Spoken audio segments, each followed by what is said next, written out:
2 and 112 never felt so good. The Denver Broncos walked into Philadelphia and walked out with the biggest, most surprising upset of the 2025 National Football League season. Welcome, everybody, back to Crushin' It. It is a wonderful Victory Monday by the time this goes up. It should be up at midnight. And man, just the Denver Broncos looked like a limp corpse going into Philadelphia there for the first 3 quarters, but in the fourth quarter, like a phoenix rising from the ashes, the Denver Broncos were able to just lay into the Philadelphia Eagles. 18 unanswered points in the final 12 minutes to walk out of there with a victory. It got close. We were biting nails, but god damn it, by the end of it, the Denver Broncos walked out victorious. We're going to go into Bo Nix and the offense and see what they did in that fourth quarter to make this all possible. We're going to go into Nik Bonitto and the defense, and we're going to talk about why Nik Bonitto absolutely has to be the front runner for the Defensive Player of the Year 5 weeks through the NFL season. And then I'm going to hand out Game Orange Sodas because everybody else does Game Balls, and I thought it'd be funny to play into the Crush theme in the channel and do Orange Sodas. So that's what we're going to do today on this episode of Crushin' It. Don't go anywhere. Orange Crush, Crush, Crush. So let's talk about this Broncos offense. What the hell were those first 3 quarters? As I alluded to, the Broncos walked in looking like a limp corpse on offense for the first 3 quarters, and it looked like a Nathaniel Hackett coach game. It was sloppy. The Broncos were, if Bo wasn't missing passes, the Broncos were missing blocks, and any opportunity they had to get into rhythm just simply wasn't there. It felt like every opportunity they had, they just kind of got knocked out just as soon as they had a positive play, whether it was a penalty on one hand or maybe an injury to Mike McGlinchey at some point throughout the game. Whatever it was, the Denver Broncos were not in sync there for a bit, and I am going to get into why. First of all, the Broncos were really pass happy there after that first scoring drive. Really, Sean Payton did not try to establish the run almost at all after that. After the first scoring drive where they go down and get a field goal on their second possession, because that was J.K. Dobbins looked pretty good on that possession. He was kind of the only reason they remotely got into field goal range. And then for a while there, even coming out of the locker room at halftime, it just felt like the entire run game got abandoned. That put Bo in some bad spots, and I know the Broncos didn't really give up a whole lot of sacks. I believe the number was only 2, but one of them led to you getting kicked out of field goal range still in the second quarter when it was, I believe, still a 6-3 game. And at that point, you know, it feels like Sean Payton just does not like his running game that much at all, at least until the fourth quarter, because my God, no matter what J.K. Dobbins does, Sean Payton is willing to go away from it whenever he feels like it, and the offense as a whole suffers because of it. The Broncos' identity has really been, when they've been successful, to run the ball first. Bo Nix thrives in a play-action game where he can just sit back, take some shots, or where he can drift out to his right, find a guy short for some run after catch. That is the Broncos' winning formula on offense, and the Broncos just got away from it for the first 3 quarters of the game, and then as soon as they start running the ball well, what do we see? J.K. Dobbins scores a touchdown. Surprise, surprise. J.K. Dobbins is pretty good at that. Historically, I like to think. Suddenly, the passing attack starts looking way better, and we're going to get into some of that because, my God, there were some beautiful balls being thrown by Denver Broncos quarterback Bo Nix today. And, you know, it's the old adage. It's the old cliche. The run game will open up passing lanes, and that's what we saw happen in that fourth quarter, because once the Eagles had to start respecting J.K. Dobbins, suddenly Bo Nix went out there and started looking like, you know, big number 7 that I've got on the jersey right here. And you really get to a point where you wonder why Payton abandons the run game just so happily, because as soon as the Broncos lost the lead, or really like even when the Eagles tied it, it felt like just something in Payton's brain snaps and he goes away from the run. Broncos are able to get back into it because of the running game, because they started pounding the rock. J.K. Dobbins started finding holes. And something that I thought was really, really nice, okay, and I don't know how many people are going to point this out, but it feels like every time the Broncos are able to get Adam Prentice into the game just in an I set or something like an offset I or even as a wing, the Broncos' run game is far and away better with Adam Prentice involved. And I definitely think Adam Prentice needs to start getting more short yardage carries because, my God, that 8-yard run that he had looked absolutely gorgeous. So first adjustment really was Sean Payton just started running the ball. He started setting up his offense for success with the ground game. It's what the Broncos have been good at all year when they've committed to it. And the Eagles' run defense hasn't exactly been the best this season. They're kind of pedestrian on that front. And that opened everything up in the passing game. Suddenly, Bo Nix was finding his guys. Bo Nix was getting into rhythm. And that was the most important thing because I don't know if Bo makes some of the throws that he made on those last couple of drives if he's not in rhythm. Like that 3rd and 15 to Courtland Sutton, that's an absolute fastball from shortstop to home to get a guy out, just to get a guy out, and he absolutely zips it in there. Sutton's able to work through the coverage, and I'm not saying that play in particular is because of the running game, but what I'm saying is the run game let Bo get into his rhythm, and once Bo was into his rhythm, he was slinging darts like it was nothing. Bo Nix was amazing in that fourth quarter, and the run game played a huge part in that. I don't think that can be denied by any stretch of the imagination. Once the Broncos got back to their fundamentals, got back to what really works for them, they were able to just go on a tear. And I think that fourth quarter against the defending Super Bowl champions needs to be the blueprint going forward. And I think, it's going to be really favorable here with some of the Broncos matchups coming up. Denver could easily walk out of the next 2 weeks 5-2 if they're just able to stick to what makes them work, and that is running the ball. Right now, J.K. Dobbins has been really hot, and R.J. Harvey has given you quality carries and quality receptions. Harvey is kind of adopting into that Joker role, even if we didn't see it a whole lot today. And it's just, you have to run the ball properly. J.K. Dobbins, it was basically 4 yards a carry, 20 carries on 79 yards, the aforementioned touchdown that got Denver back into the game. It was just so refreshing to see, just after every which way that first half went, for Sean Payton to finally just commit to the running game fully and let it carry the team as it went. And obviously, that's what set Bo Nix up for success and got him some passing lanes, and it was absolute cinema, to say the least. Another tidbit I wanted to touch on as well was finally we get to see Evan Ingram make some plays for this offense. Granted, now he only had, it was like 4 catches for 33 yards. Not a huge day in the box score, but you get plays out of Evan Ingram. Evan Ingram made the one really nice stretch play for the touchdown. I believe he made another pretty good catch when Nix really needed him. Nix kind of threw a ball high on him. He's able to kind of jump up and contort his body to come down with that thing with a guy on him. That is what you signed Evan Ingram for. So it really was a shame to not see him play a whole lot last week after the back injury with that kept him out of the Chargers game. Absolutely, Evan Ingram, I think he's going to find his place in this offense. I think it's just taken him a little bit of time. It's a Sean Payton offense, of course. Sean Payton offenses are complex. I've been trying to be patient with the Evan Ingram signing right now. Obviously, the Greenlaw one's kind of going the way it's going right now.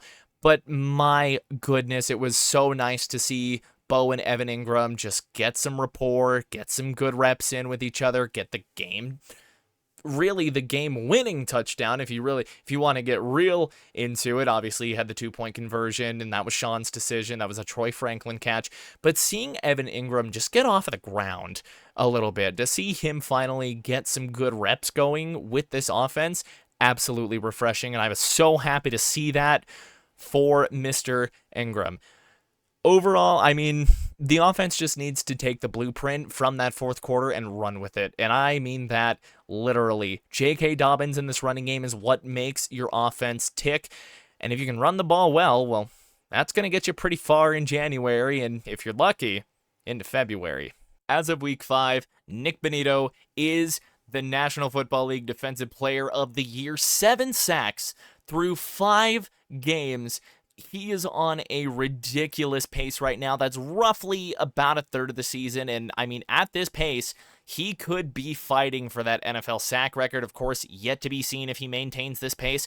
But my God, Nik Bonitto is on an absolute tear in this first month and a week of the season, and that's not even getting into the rest of the defense and the good things that they were able to do for the Denver Broncos, and we're going to get into some of that now. And of course, Nik Bonitto is not the only guy that got into the sack game for the Denver Broncos. Jaquan McMillan picks up a really clutch sack.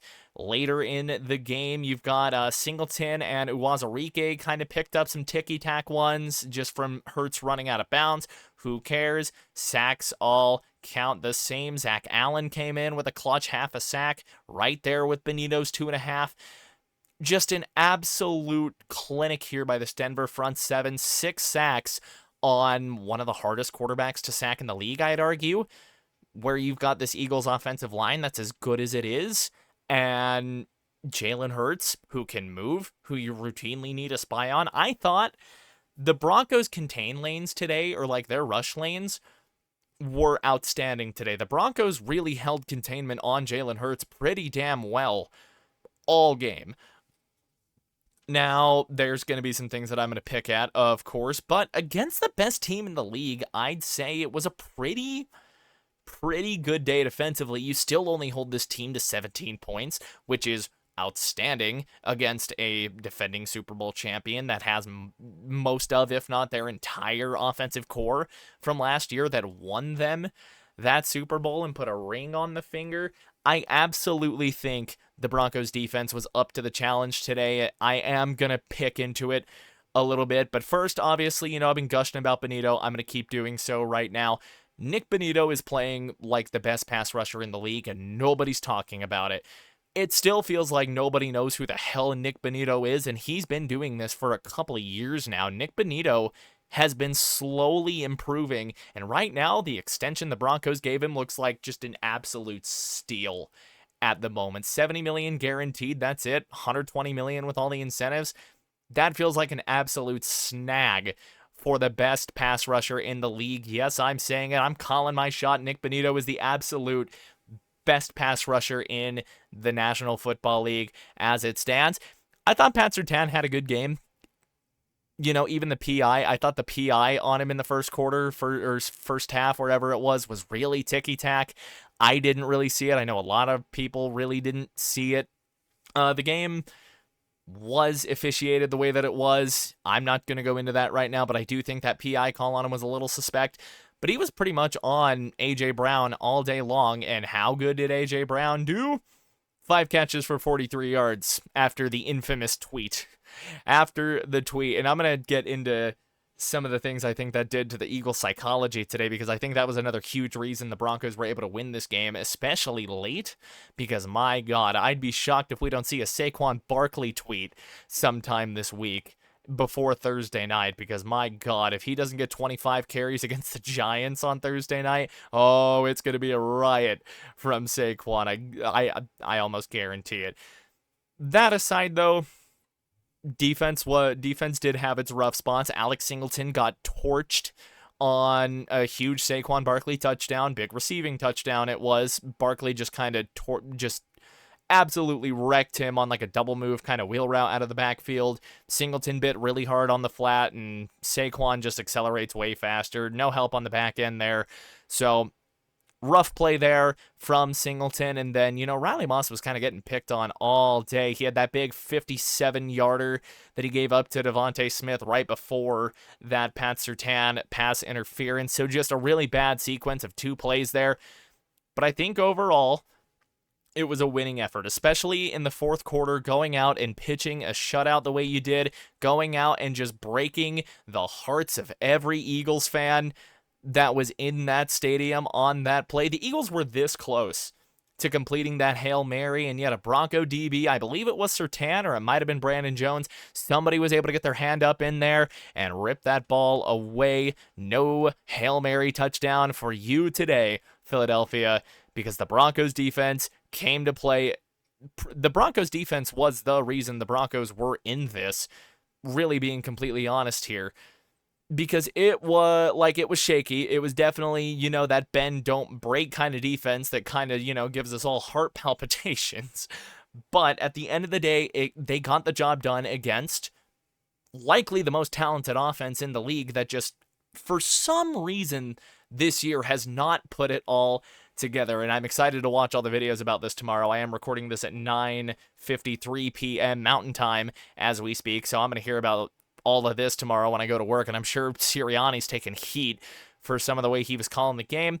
Of course, obviously, you don't love to give up 280 yards passing or 2 touchdowns. I thought both of them came on really well-designed plays to exploit where the Broncos were kind of weak. That one to Dallas Goedert was a well-designed play. Saquon ran a really good route on Alex Singleton.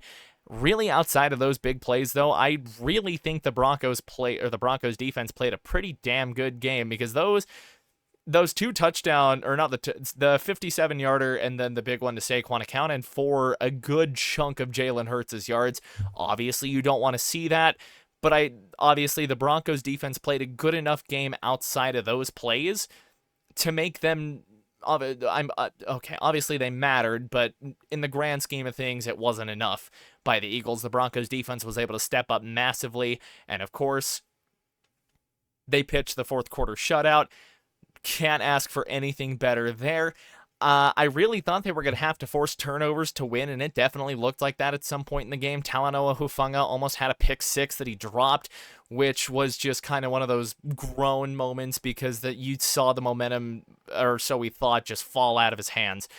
Real bad vibes play, but Denver was able to come back from it. The Denver defense was able to shove that shutout. Secondary did what they needed to, even if it was a little shaky at times. Pat Surtain shut A.J. Brown up pretty much, and he got a lot of targets too, so we'll see how he's feeling on Twitter here at some point.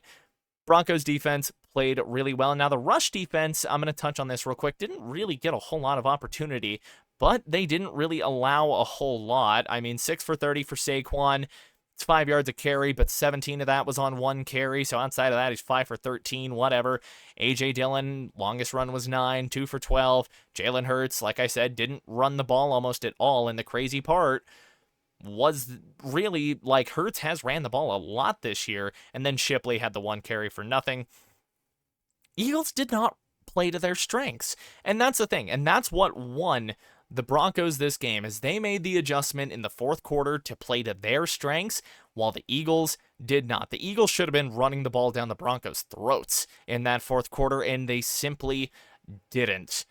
And that's really what won the Broncos that game. Now, before we close this episode out, I am going to give you guys my Game Orange Sodas. For the first time ever, Game Orange Sodas. I'm going to give out 4. And that is coming up next on Crushin' It. Don't go anywhere. So I've got 4 Game Orange Sodas that I am going to give out before I get out of here, get this edited so I can go to bed at a, halfway decent hour. I've got 4 Game Orange Sodas we're going to give out. First one is going to go to who else? Bo Nix played an absolute hell of a fourth quarter. 24 39, 242, 1 touchdown, and he came up incredibly clutch during that fourth quarter. It was amazing to see Bo just flourish the way that he did. I'd like to give an honorable mention on that side as well then to J.K. Dobbins, who was able to kind of open that up for him with the good running. Broncos O-line gets a little bit of a throw in there too. Just great fourth quarter by those guys. And I'm going to stress fourth quarter, which really, might as well be the game. But Nix played an amazing fourth quarter, able to go out and clutch up against the defending Super Bowl champs. Doesn't get much more Game Orange Soda-y than that. Our second ever Game Orange Soda is going to go out to Nik Bonitto. Who else there? Nik Bonitto absolutely crushed it today. 2.5 sacks that all came in crucial situations. I'll throw a slight honorable mention over to Zach Allen for having the other half of that sack. Maybe toss one into Jaquan as well for the crucial sack that he had earlier in the game. Third one should be pretty expected. Sean Payton for being able to not just make the switch, but for the absolute cojones it took to go for that 2-point conversion that ended up being the separation between the Eagles having to play for a field goal and having to play for a touchdown. Absolutely amazing call that took massive gonads. I'll throw a little honorable mention over to Troy Franklin for catching that 2-point conversion. Just absolute massive cojones, amazing win, way to adjust in the fourth quarter. Great job, Sean. And our final one is going to come a little bit out of left field, but I'm giving this fourth one to Jeremy Crawshaw. 7 punts, long of 63. Of course, it didn't net 63, but what a leg. And here's the thing, though. 5 of his punts were inside of the 20. When you can flip field position like that with your punter, that is an absolute weapon to have for the Denver Broncos. Crawshaw has been an amazing draft pick for him, and I think he's been one of the unsung heroes of the season, putting the defense in ideal situations where they can go out and get the Broncos offense the ball back with good field position. And that's where I'm going to give it. I'm going to throw an honorable mention to Will Lutz, the 55-yard field goal. Great kick by him, 2 for 2 on his kicks, 1 for 1 on the extra point. Great work from those guys. Great game. Well, great fourth quarter by the Denver Broncos. And that is going to do it for this episode of Crushing It. Let me know what you think in the comments down below, and I will see you guys hopefully somewhere in the week, maybe Thursday, Friday-ish. Hopefully I can kind of squeeze in another video, a bit of a preview video with the Jets. I would like to try and do like a behind enemy lines with a Jets podcaster. So if you fit that criteria, let me know. Let's hook up and let's do something. And if you're interested in gaming, well, have I got the thing for you. I've just started a gaming channel under the Crushin' It moniker called Crushin' Games with Miles Smith. I've got a couple of Sonic Crossworlds videos up on there, and I think you'll really enjoy them. But anyways, go Broncos, gotta believe, and thank you for watching. I will see you next time. Good night.